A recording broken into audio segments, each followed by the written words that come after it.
DSP साहब थे, उनके बेटे की शादी की तकरीब थी, वहाँ ये गए थे अमीर बलाज साहब, वहाँ ये बैठे हुए थे तो अचानक एक नामालूम अफराद ने आके इन पे फायरिंग शुरू कर दी। गार्ड्स इनके पीछे खड़े थे, खाना खा रहे थे, बस अचानक उसने फायरिंग की है, यहाँ से सिक्योरिटी गार्ड ने भी किया फायरिंग, तो वो डेथ हो गई उसकी। लेकिन अमीर बलाज साहब को गोलियां लगी गलत, उनका ब्लड बहुत ज्यादा, कितनी गोलियां लगी थी उन्हें? उनको 4 से 5 गोलियां कहाँ पर लगी? शोल्डर पे। कुछ माह पहले इनकी वीडियो भी आई कि मेरी कोई किसी के साथ दावत दुश्मनी नहीं है, अगर है तो मेरा सब कुछ ले लो, मुझे मेरा सुकून दे दो। गरीबों को राशन भी देते थे रोज़ों में और खाना वगैरह भी खिलाते थे, बहुत इज्जत करते थे जो भी गरीब आदमी आता था इधर। मेरे बेटों की तरह था, बहुत अच्छा इंसान था। किसी के साथ ना की बात हो तो उसके साथ चलते थे, उसको उसका हक दिलाते थे। अस्सलाम वालेकुम नाज़रीन, मैं आपका होस्ट आना नवीद और आप देख रहे हैं न्यूज़ 1 डिजिटल। नाज़रीन, इस टाइम मौजूद है हम लाहौर के शालमी चौक के अंदर, जहां पर टिपू ट्रका वाला जो कि कुछ अरसे पहले एयरपोर्ट के ऊपर कत्ल कर दिया गया था, उनके बेटे अमीर बरलाज टिपू जो कि रात को चूंग के इलाका में अपने जो चाइल्डहुड फ्रेंड थे, बचपन के दोस्त थे, उनके भाई की शादी में वो वहाँ पर गए थे और वहाँ पर हमलावर ने उन पर हमला किया, जिसके जवाबी कार्रवाई में हमलावर मौके पे ही मारा गया। और उसके बाद अमीर बरलाज टिपू जिनको हॉस्पिटल लेके गया करीबी नज़दीकी अस्पताल लेके जाया गया, लेकिन वो वहाँ पर ज़ख्मों की ताब न लाते हुए वो भी जाँ बाक हो गए। उनके जनाजे पर हम मौजूद हैं यहाँ पर, और उनके जनाजे का इंतज़ार है। एक बहुत बड़ी तादाद यहाँ पर मौजूद है जो कि उनके जनाजे में शिरकत के लिए आई है। तो यहाँ पर लोगों की राय भी लेने की कोशिश करेंगे और जनाजे के मंजर जो है, उनकी आखिरी रसूमात जो हैं, उनको भी आप तक पहुंचाने की कोशिश करेंगे। तो हमारे साथ रहिए। नाज़रीन, इस टाइम हम आपको ये एक्सक्लूसिव मनाजिर दिखा रहे हैं बरलाज टिपू ट्रका वाला उनकी रिहाइशगाह के, जहां पर उनके जनाजे के लिए यहाँ पर लोग आ रहे हैं। आमदोरफ्त का सिलसिला जारी है और पुलिस की एक भारी नफरी यहाँ पर मौजूद है किसी भी ऐसे हालात से निपटने के लिए। और यहाँ पर एक बहुत बड़ी तादाद उनके चाहने वालों की मौजूद है जो कि उनके जनाजे में शिरकत के लिए यहाँ पर आए हैं। अमीर बलाज बहुत अच्छे इंसान थे, नाइस इंसान थे, ना उसका कभी लड़ाई झगड़ा कभी अदावत सुनी ही नहीं है। वो तो अपने आप को सेफ करते करते, और हमने आज तक कभी उनकी कोई लड़ाई झगड़ा नहीं देखा, कभी ज़्यादती नहीं देखी, और ना ही किसी के साथ उनको करते हुए देखा। जैसे उनका फैमिली बैकग्राउंड है कि जाहिर है ये एक बहुत बड़ा फैमिली बैकग्राउंड है। इनके वालिद साहब जो थे एक नामी ग्रामी पाकिस्तान के और लाहौर के डॉन्स में आते हैं, तो क्या इनका भी वही तमाम मामला थे कि ये इस चीज़ से बिल्कुल थोड़ा सा दूर थे? ये इस चीज़ से बहुत दूर थे। पिछले दिनों में कुछ माह पहले इनकी वीडियो भी आई कि मेरी कोई किसी के साथ दावत दुश्मनी नहीं है, अगर है तो मेरा सब कुछ ले लो, मुझे मेरा सुकून दे दो, मैं अपनी फैमिली के साथ अच्छी लाइफ और अच्छी ज़िंदगी गुजारना चाहता हूँ। कितनी उम्र थी बरलाज की? 30 से 30 साल थी लगभग। 30 साल शादीशुदा थे, तो माशाल्लाह उनके बेटे भी थे। जो भी उनके साथ जाए वो मेहमान नवाजी बहुत अच्छी करते हैं और बहुत इज्जत और गरीबों की बहुत मदद। क्या मामला हुआ है, क्या समझते हैं ये किसका हाथ है इसमें, क्या समझ सकते, क्या कुछ बताएंगे? अल्लाह बेहतर जानता है जी किसने किया, लेकिन नहायत बहुत ही ज़्यादती और गमगीन मौके पे और दुख वाली घड़ी सारी दुनिया यही, किसी के मुंह से ये नहीं सुना कि अमीर बलाज के साथ अच्छा, वो यही कह रहे हैं कि ये ज़्यादती। हाँ, कई झूले चलते थे। गरीबों को राशन भी देते थे रोज़ों में और खाना वगैरह भी खिलाते थे, बहुत इज्जत करते थे जो भी गरीब आदमी आता था इधर, उससे ना नहीं करते थे। नाज़रीन, लोगों का कहना है कि बरलाज कहते थे कि मेरी तमाम दौलत ले लो, मेरा सब कुछ ले लो, लेकिन मुझे चंद लम्हे सुकून के दे दो।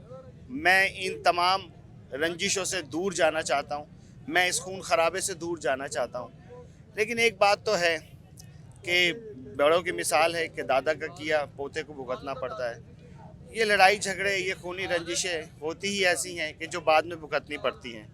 तो हम आपको और भी लोगों से बात करवाएंगे, लोगों से आपकी और भी गुफ्तगू करवाएंगे। क्या कहेंगे अमीर बलाज के लिए, किस तरह के इंसान थे और क्या जो उनका फैमिली बैकग्राउंड जो पीछे से चला आ रहा है, क्या उसी में शामिल थे कि इनका ताल्लुक तो हट गया था इससे?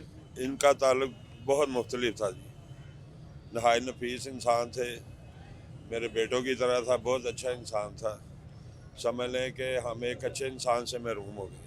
सर, जो FIR जो दर्ज हुई है उसमें नामजद कौन कौन हुए, इनके किन के नाम वो हैं कि जो सोचा जा सकता है कि शायद इनकी तरफ से हुआ है? देखा जी, हम तो किसी का नाम भी नहीं ले सकते, लेकिन ये कहेंगे ये जब से हुआ है ना, तब से हम रात से परेशान हैं। ये बहुत अच्छे इंसान थे, इनका इस तरह के ये दुश्मनियों से कोई ताल्लुक ही नहीं था। सर अब टीपू ट्रक्का वाला साहब के अब कितने साहबजादे जो हैं वो मौजूद हैं इस वक्त? ये 2 भाइयों का नाम सुना है जी हमने, और ये जो बिलाज भाई हैं ये तो समझ लें कि बस शदादे आदमी थे। अच्छा। बहुत ज़बरदस्त इंसान थे, बहुत नेक इंसान थे, और कोई मार्केट में मसला मसाइल किसी के साथ ना की बात हो तो उसके साथ चलते थे, उसको उसका हक दिलाते थे, जायज़ वाला, जायज़ वाला नहीं। और बहुत अच्छे इंसान थे और बहुत तकलीफ में हम लोग। बहुत शुक्रिया। ये वाकया कैसे पेश आया है, कुछ इसके बारे में थोड़ा सा बताएंगे? जी सर, एक डीएसपी साहब थे, उनके बेटे की शादी की तकरीब थी, वहाँ ये गए थे, इनवाइट थे अमीर बलाज साहब। तो वहाँ ये बैठे हुए थे तो अचानक एक नामालूम अफराद ने आके इन पर फायरिंग शुरू कर दी।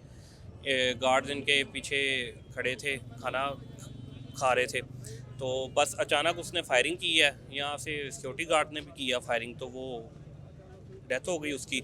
लेकिन अमीर बलाज साहब को गोलियां लगी गलत, उनका ब्लड बहुत ज़्यादा, कितनी गोलियां लगी थी उन्हें? उनको 4 से 5 गोलियां कहाँ पर लगी? शोल्डर पे लगी थी, लेकिन पुलिस वालों का, डॉक्टर्स का कहना है कि गोलियां अंदर घूम गई थी, उसकी गई, वजह मूव से कर उनकी, हाँ जी, डेथ हुई है। तो सर डीएसपी साहब की फंक्शन था, उसमें सिक्योरिटी के इतने नाकिस इंतजाम थे कि हमलावर अंदर घुस गया और उसने इतनी बड़ी वारदात जो है वो अंजाम दे दी।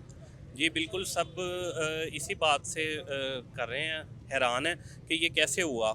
अब ये इन्वेस्टिगेशन होगी तो पता चलेगा कि वो शूटर कैसे अंदर आया, किस तरह, कौन लेके आया उसको, ये तो अब इन्वेस्टिगेशन के बाद पता चलेगा। एफआईआर दर्ज हो गई इस वाकये की?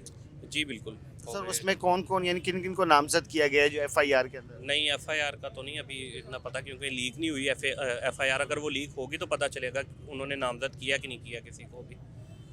जी तो सर अमीर बरलाज साहब जो थे, जाहिर है इनका फैमिली बैकग्राउंड जो है पाकिस्तान के टॉप 10 में आता है इनका, लेकिन क्या इनका रहन सहन किस तरह का था?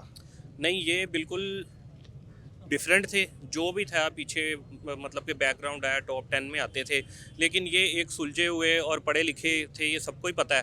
वो सिर्फ अपना देखते थे बिजनेस, ठीक है, और अपना जो भी है वो जो कहते हैं ना कि डॉन वगैरह, ये सब झूठ है। वो बंदा तो बहुत शरीफ सा था, सीधा साधा था, बस अपनी देखता था, अपना कारोबार देखता था, बस उसके अलावा कोई चक्कर नहीं। इन सब से दुश्मनी वगैरह सारी वो पीछे थी, लेकिन बस लोग नहीं भूलते, ठीक है। उनको देखना चाहिए था कि एक ये बंदा है, ना किसी को कभी तंग किया, या ये था कि वो आके बदले लेता किसी से या किसी को कत्ल करवाता है, कोई मसला था, किसी के साथ ऐसा नहीं था।